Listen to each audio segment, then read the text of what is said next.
Assalamualaikum warahmatullahi wabarakatuh. Perkenalkan, saya Artika Yulia Syafitri dengan NIM 2122307 dari kelas PAI 5I. Nah, di sini saya akan membahas mengenai pengertian kurikulum dan penyebab terjadinya perubahan kurikulum untuk mata kuliah analisis kurikulum oleh dosen pengampu Ibu Dr.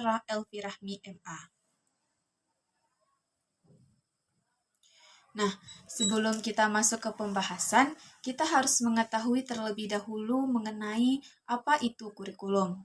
Kurikulum itu merupakan jantung dari sistem pendidikan yang menuntun proses pembelajaran dan membentuk pengalaman siswa. Nah, kurikulum itu ialah seperangkat rencana dan pengaturan yang terstruktur mengenai tujuan, isi, dan metode pembelajaran yang digunakan sebagai pedoman dalam penyelenggaraan pendidikan kurikulum. Menurut para ahli, yang pertama yaitu Ralph Taylor yang mendefinisikan kurikulum sebagai semua pembelajaran yang direncanakan dan dipandu oleh sekolah, baik di dalam maupun di luar kelas. Nah, menurut Soleh Hidayat yang mendefinisikan sebagai bahan tertulis yang berisi uraian tentang program pendidikan suatu sekolah atau madrasah yang harus dilaksanakan dari tahun ke tahun. Menurut Caswell dan Campbell yaitu penyusunan pengalaman yang digunakan guru untuk membimbing anak didik menuju kedewasaan.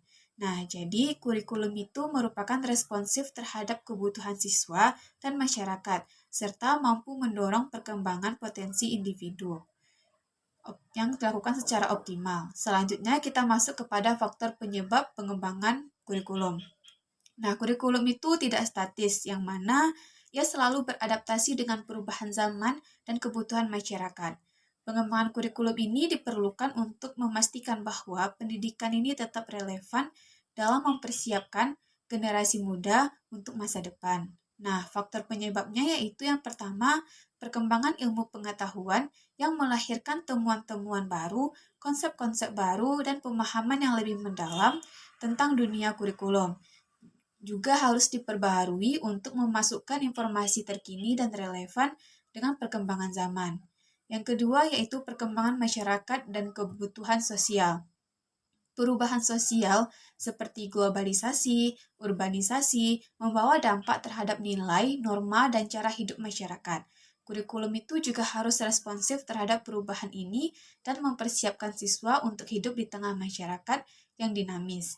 Yang ketiga yaitu evaluasi dan penelitian pendidikan. Hasil evaluasi kurikulum itu menunjukkan kelemahan atau kekurangan dalam pelaksanaan kurikulum yang menjadi dasar untuk melakukan revisi dan pengembangan. Temuan-temuan baru dapat digunakan untuk meningkatkan kualitas kurikulum. Yang keempat yaitu kebijakan pendidikan nasional seperti perubahan standar pendidikan, program pendidikan khusus yang menentukan arah pengembangan kurikulum. Yang kelima yaitu perkembangan psikologi dan pedagogik, yang mana perkembangan ini teori belajar seperti teori belajar sosial yang memberikan panduan baru dalam merancang strategi pembelajaran yang efektif. Pengembangan kurikulum itu juga perlu mempertimbangkan aspek karakter dan nilai-nilai moral siswa. Nah, mungkin sekian yang dapat saya sampaikan. Semoga bermanfaat bagi kita semua. Saya akhiri. Assalamualaikum warahmatullahi wabarakatuh.